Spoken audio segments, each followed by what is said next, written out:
Hello అండి, అందరికీ నమస్తే. ఈరోజు షబే మిరాజు కాబట్టి బగారా రైస్ చికెన్ కర్రీ చేస్తున్నాము. ఇది బగారా చికెన్ కర్రీ అయిపోయింది ఆల్రెడీ. బగారా రైస్కు హోల్ గరం మసాలాలు అండి ఇవి: లవంగాలు, యాలకలు, సాజీరా, తర్వాత లవంగ మొగ్గ, అనాస పువ్వు, తేజ్పత్తా, చెక్క అండి. ఇవి హోల్ గరం మసాలా. ఇవంతా ఇప్పుడు ఆయిల్ వేసామండి. ఇది 1 లీటర్ ఆయిల్ వేసాము. 5 కిలో రైస్కు సోనా మసూరి అండి.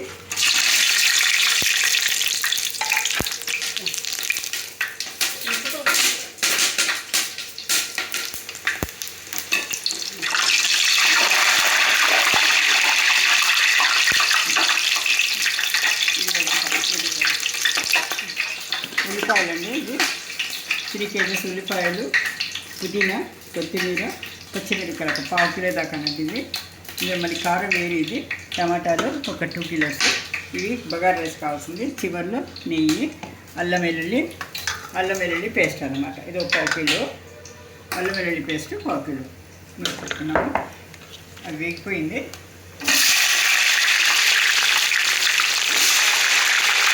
ఉల్లిపాయలు వేస్తున్నాము.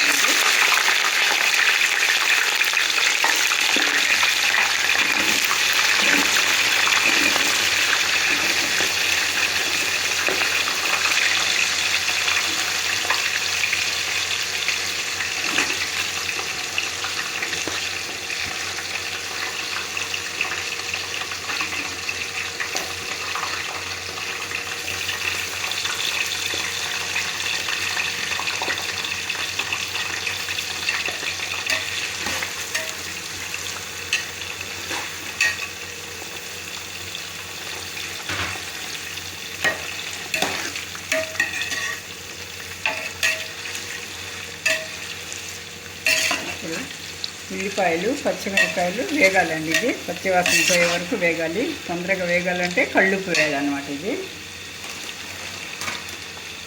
5 కిలోలు కాబట్టి బియ్యము 2 గుప్పెళ్ళు కళ్ళుప్పు వేస్తున్నానండి. ఇది ఉప్పు వేస్తే తొందరగా వేగుతుంది. ఉల్లిపాయలు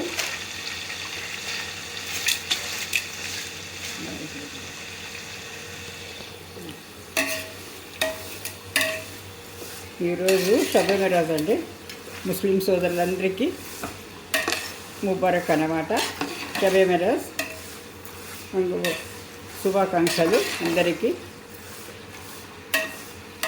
అందుకని ఇది ఈరోజు బగారా రైస్ ఎక్కువ క్వాంటిటీలో చేస్తున్నాను.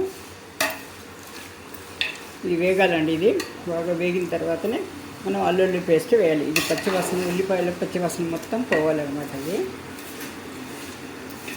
పోయే వరకు బాగా వేయించుకోవాలి. ఒక 5 నిమిషాలు 10 నిమిషాలు పడుతుందండి. ఇది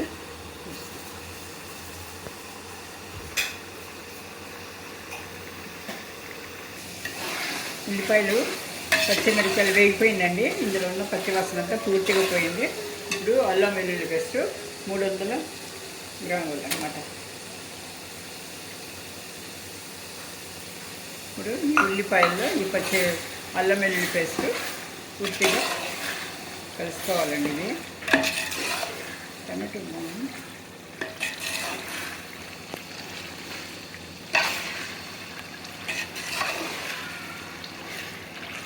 ఒక 5 నిమిషాల వరకు వేగించాలండి. ఇది మసాలాలు, అల్లం వెల్లుల్లి పేస్ట్ పచ్చివాసన అంతా పూర్తిగా పోవాలన్నమాట. ఇది ఉల్లిపాయలు అయితే బాగా వేగిపోయినాయి. తర్వాత స్టెప్ బై స్టెప్ అన్నీ వేసుకోవాల్సి వస్తుంది. అల్లం వెల్లుల్లి పేస్ట్ వేగిపోయిందండి. పచ్చివాసనతో పోయింది. ఇప్పుడు టమాటాలు వేసేస్తున్నాను. స్టెప్ బై స్టెప్ అన్నీ వేసుకుంటూ వచ్చాయండి.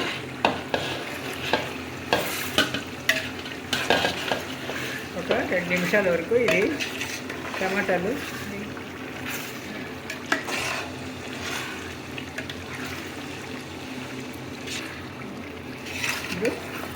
ఈ అల్లం వెల్లుల్లి పేస్ట్కు టమాటాలు బాగా పట్టాలన్నమాట. ఈ ముక్కలకి మసాలాలంతా బాగా కలిపితే నీట్గా బగారా రైస్లోకి పలుకుకు మసాలా తగిలి రుచి చాలా టేస్టీగా ఉంటుందండి. ఇది మొత్తం కలుపుకోవాలి. మసాలాలు ఇవన్నీ పూర్తి కలుపుకోవాలి. ఆల్రెడీ ఉప్పు వేసేసాము. ఎక్కువ వేయాల్సిన అవసరం లేదు. తక్కువ పడితే హెచ్చు తక్కువ తర్వాత చూసుకోవాలి. ఇప్పుడు పుదీనా వేస్తున్నామండి. నేను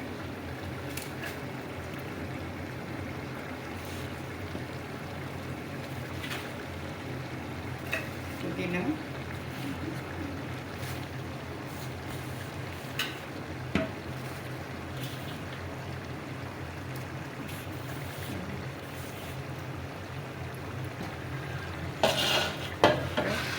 ఇది పూర్తిగా కలుపుకోవాలండి.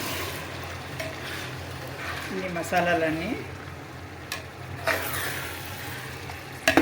పుదీనా కొత్తిమీర అంతా వేగిపోతుంది. 2 నిమిషాలు వేగిపోతుంది కొత్తిమీర. ఇవి నాజుకు ఆకులు కాబట్టి తెలుగుబాటి ఇది వేగిపోతున్నప్పుడు ఇప్పుడు మనము వేడి నీళ్ళు చేయాలండి. చల్లనీళ్ళు వేయకూడదు వెంటనే ఎసరకు. ఇది వేడి నీళ్ళు చేసి ఆల్రెడీ పెట్టాము కాబట్టి ఇది వేసేస్తున్నాను నేను. మొత్తం పూర్తిగా మసాలాలు కలిసిపోయింది, బాగా మిక్స్ అయిపోయింది. చూడండి ఇవన్నీ ఇలాగా. ఇప్పుడు వేడి నీళ్ళు వేస్తాం. ఇలా వేడి నీళ్ళు ముందుగానే వేడి చేసి పెట్టుకోవాలండి. ఇప్పుడు వేడి నీళ్ళు వేసుకోవాలన్నమాట. చల్లనీళ్ళు వేడిపోయిందండి. ఎట్టి పరిస్థితుల్లో చల్లనీళ్ళు వేడిపోయి చాలా లేట్ అవుతుంది, అందులో నూడు బాగా రాదు. ఇలా మొత్తము ఒక కిలోకు 2 కిలోల నీళ్ళలాగా 2 లీటర్ల నీళ్ళలాగా వేసుకోవాలండి. ఇది 5 కిలోలు కాబట్టి 10 లీటర్ల దాకా వేస్తున్నాము. ఉప్పు వేసేసాము. అంతా చివరిలో తీసుకొని వేసుకోవాలండి.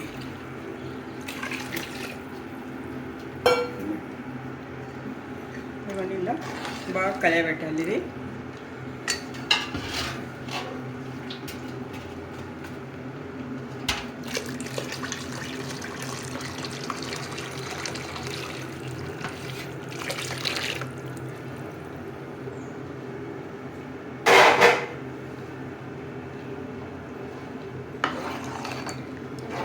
పూర్తిగా కలుపుకొని మూత పెట్టేయాలండి. ఇది ఎసరు బాగా తెడుతున్నప్పుడు బాయిల్ అవ్వాలి.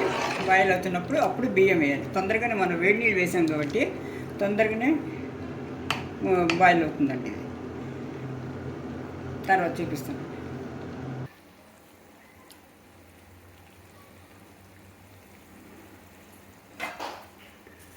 దాన్ని నీళ్ళంతా ఎసరు ఇలా బాయిల్ అవ్వాలండి.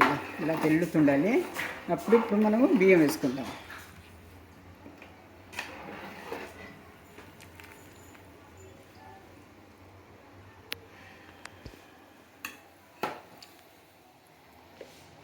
బియ్యం కడిగి జాలి దీంట్లో తీసి పెట్టుకోవాలండి. నీళ్ళంతా ఇలా వడిలిపోవాలి. ఇప్పుడు మనం బియ్యం వేసుకోవాలన్నమాట.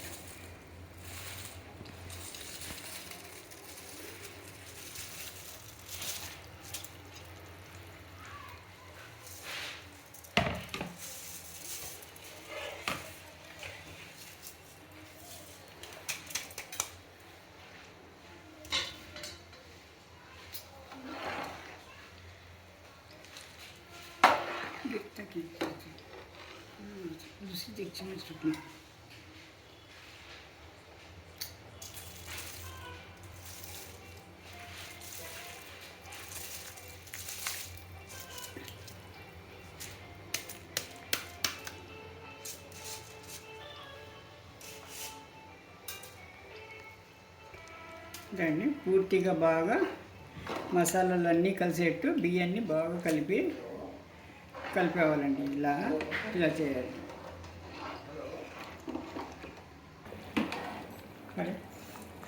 ఇలా అండి దగ్గర పడుతూ వస్తుంది. ఇది దమ్ అవుతుందన్నమాట. బగారా రైస్ చూసారా ఇలా అవుతుంది. ఇదే మధ్యలో కొద్దిగా కలుపుతూ తర్వాత మనం బట్ట పెట్టేసినామంటే దమ్ అయిపోతుందండి. దమ్ ఇచ్చినామంటే దమ్ అవుతుంది. పొడి పొడిలాడుతూ బగారా రైస్ రెడీ అవుతుంది అన్నమాట. హలో అండి, ఇది బగారా రైస్కు కాంబినేషన్గా కొత్తిమీర చట్నీ అండి. ఇది కొత్తిమీర, పచ్చిమిరపకాయలు, ఎండుమిరపకాయలు, వెల్లుల్లిపాయలు, జీలకర్ర అన్నీ వేసి కొత్తిమీర అంతా శుభ్రం కడిగిన తర్వాత వేయించుకున్నాను. ఇంతకుముందు ఛానల్లో కూడా ఒకసారి కొత్తిమీర చట్నీ వేసినానండి. ఇది కొత్తిమీర ఇదనమాట. అంతా చల్లారిన అన్నీ వేయించుకొని పచ్చివాసన పోయేంత వరకు వేయించుకొని శుభ్రంగా చల్లారిన తర్వాత మిక్సీ పట్టుకోవాలండి. ఇలా మిక్సీ పెట్టిన తర్వాత ఇది చింతపండు గుజ్జు కూడా వేసుకోవాలి. అంతే అండి. ఉప్పు అంతా సరి చేసుకొని ఇవి వచ్చింది. ఇప్పుడు పోపు పెట్టుకోవాలండి. చివరిలో నూనె వేసి ఆయిల్ వేస్తున్నాను. పోపు పెట్టుకుంటున్నాను.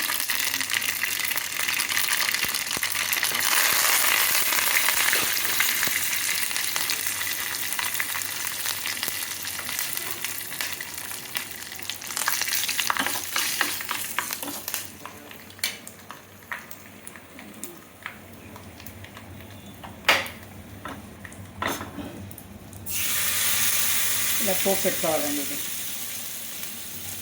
పోపు పెట్టుకొని మొత్తం కలుపుకోవాలి. చాలా రుచిగా ఉంటుంది. ఇంతకుముందు ఛానల్లో కూడా నేను వేసాను.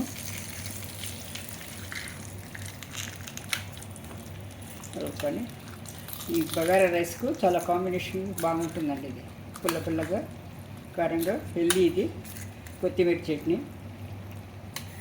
ఈ సీజన్లో కొత్తిమీర బాగా దొరుకుతుంది కాబట్టి ఇలాంటి చట్నీలు చేసుకుంటే మన ఆరోగ్యము, రుచికి కూడా, టేస్ట్కి కూడా బాగుంటుందండి. ఇదే అండి. దగ్గర పడింది. ఇప్పుడు కొద్దిగా 2 స్పూన్ల నెయ్యి వేసుకొని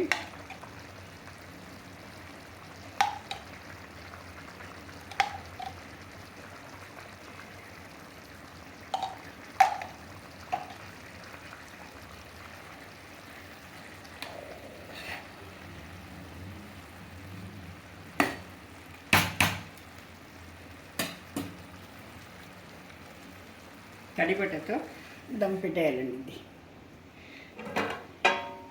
ఒక 5 నిమిషాల్లో దమ్ అయిపోతుంది. ఇది